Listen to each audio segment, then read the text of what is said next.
Hey nerds, today we're going to be talking about a game I've been working on, specifically Beyond Light, which is going to be an infinite co-op 3D PvE roguelike small arena swords and guns style sci-fi movement FPS. For this video I don't really have any new big systems to dive into, but that's because I've been spending a lot of time working on game feel and polish for the systems I currently have. I have spent a lot of time working on adding small visual touches and audio cues and stuff of that nature, and hopefully I keep actually adding more of those and more intricate detail on top of that, which will result in a better feeling game, but it does kind of mean development's a bit slow. I could spend this video talking about the small things that I've been doing, like the new additions, but if you saw my last video, then you can tell from the footage I'm playing right now that there isn't gameplay-wise too much different, and there just isn't too much gameplay in general, so I'm just going to kind of wait on diving really into this in depth for when I have actually more to show you. What this video right now is going to be about is more of a discussion of the game itself and my plans for its future. Let me give you the elevator pitch for this.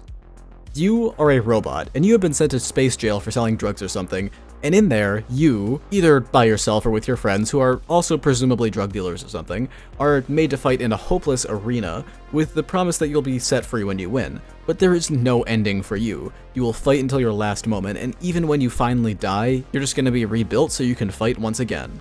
As you make your way through the arena, you'll be given new toys to play with, new weapons, gadgets, or power increases, stuff of that nature.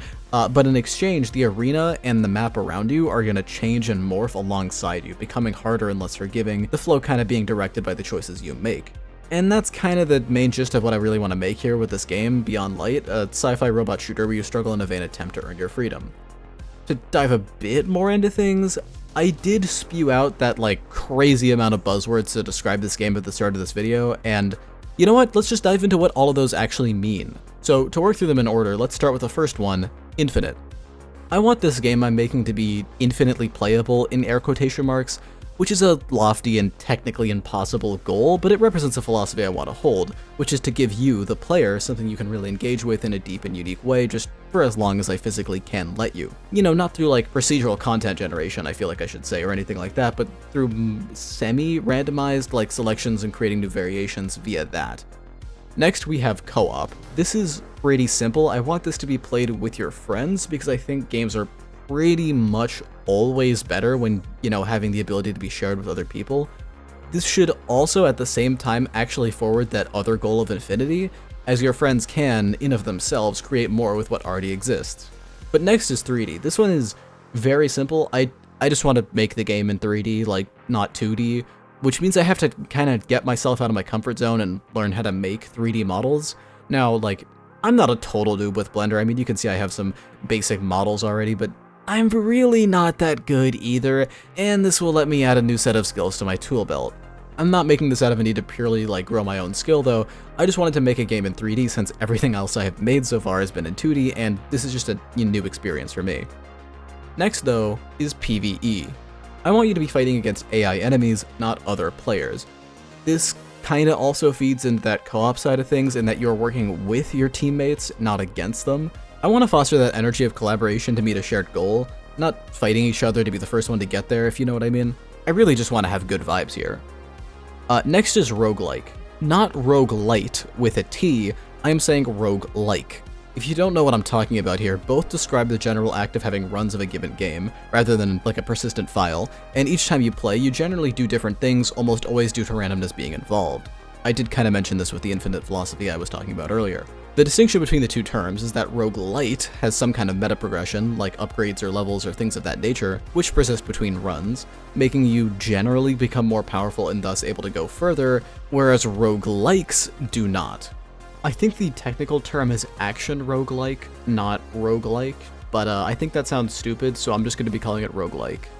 For this game, Beyond Light, I think similar to Risk of Rain 2, I want to add some kind of unlocks of that nature which can give you unique ways to start a run, but they are generally side grades, not upgrades. I say generally because I might add things that make the game harder, which you can enable or unlock, which, optional difficulty, who knows.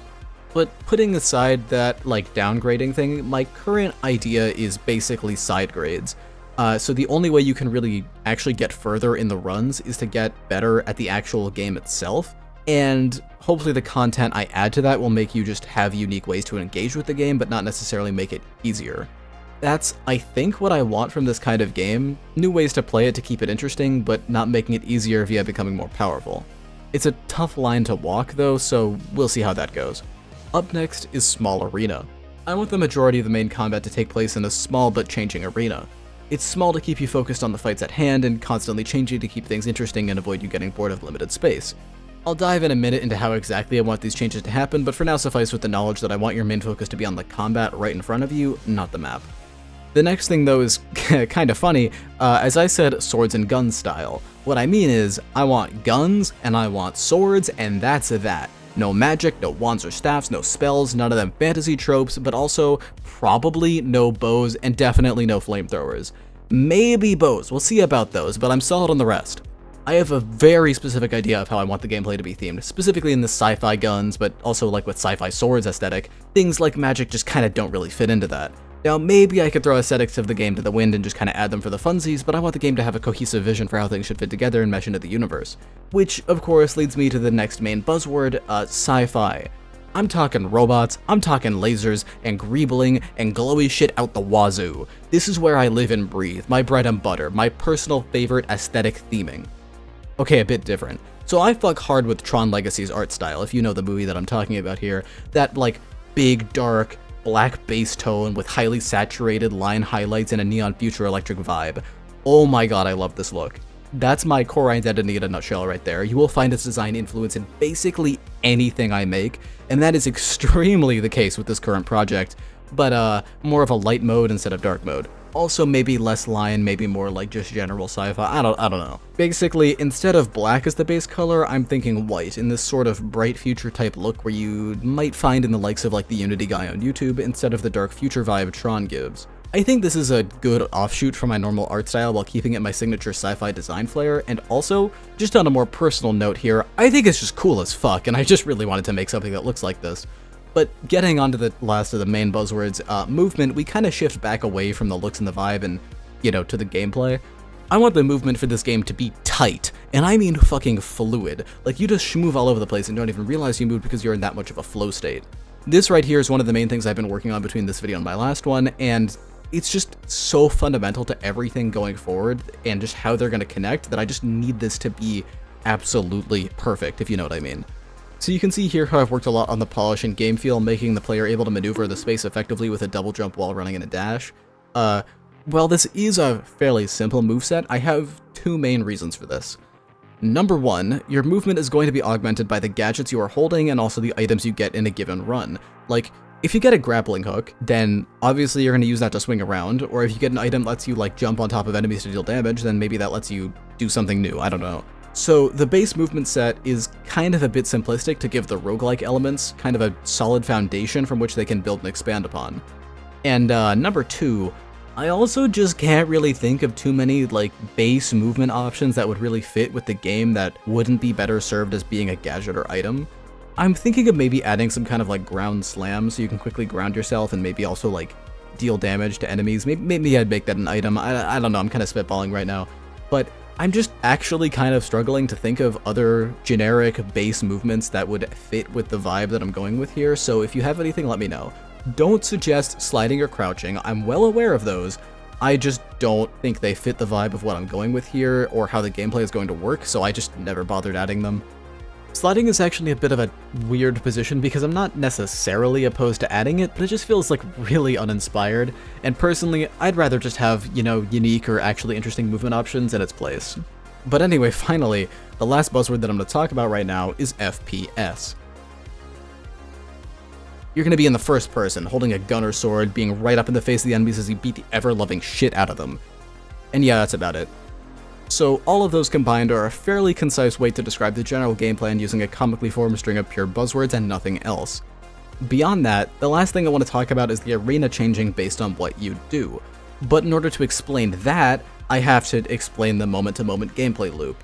So once you start a run, you're going to be fighting in a small arena, as you should already know, but this will only last for so long, and once you kill the enemies for that round, I haven't decided if I want it to be like wave-based, or if I want there to be like a timer, or you kill X amount of enemies. Maybe it'll change room to room, I don't know. But you go to an intermediary like shop or bazaar, or kind of just a resting zone. I'll call it that, I don't know. Think similar to Clone Drone in the Danger Zone, if you will. This will be where you get your power-ups and new weapons and stuff like that, and then the combat is where you actually apply those and hopefully don't die. It's the same gameplay flow that I used for my last major game, Hypersmith, and I am blatantly reusing it because it is really fucking fun. Like, goddamn, I don't like to pat myself on the back, but I really like that gameplay loop, so I am stealing it from myself and doing it again because I like it a lot. Thing is, for this game I'm making right now though, Beyond Light, I had a cool thought. What if the rewards you got from this shop/rest area were somehow, like, based on the difficulty of what you fought, you know? And, well, I followed that idea through, I thought about it, and that led me to my current game plan. Basically, once you're in that, like, shop-type upgrade area, you'll get to choose how the next round actually gets modified. I don't know exactly how the stacking of these things will be played out, but you will be able to choose maybe from, like, 3 to 4 options, and these will be what you're fighting in the next arena and how the map gets modified to become more dangerous, but it also, based on the challenge that you chose, will be the rewards that you get from the next room. So, if you can handle making things harder for yourself, you can get better items and weapons. And this should, unless I fuck something up here, mean you as a player are constantly almost balancing the game for me, making it the right level of challenge for your skill and or power almost entirely on the fly. I obviously will want to add something to prevent you from just like picking the easiest options forever and making things crawl, so I need to make sure it's actually balanced in its own right so that you don't just do whatever. I do want to direct this somewhat. I don't want to let you just not engage with the game at its hardest, but this should not only mean the game is not only a lot more flexible in terms of difficulty, but also let you choose how you want to play the game yourself, giving you a lot of freedom to do as you wish. Frankly, I am very excited for this idea, and really this whole project in general, so I hope you stick around with me until the end as we make this game together. Oh yeah, I mean that. I'm on summer break right now, so if I can, I think I'm going to be getting back into streaming. Just stop. You know, like my development of this project live, so you can tune in and watch that happen and maybe even influence what I decide to do, who knows. Stay tuned on my Discord server where I actually notify people about the things I'm doing alongside many other things. Link in the description. And yeah, that's the end of this video really, not much else to say right now, so I guess I'll just be seeing you guys later, be it in the past, present, or future.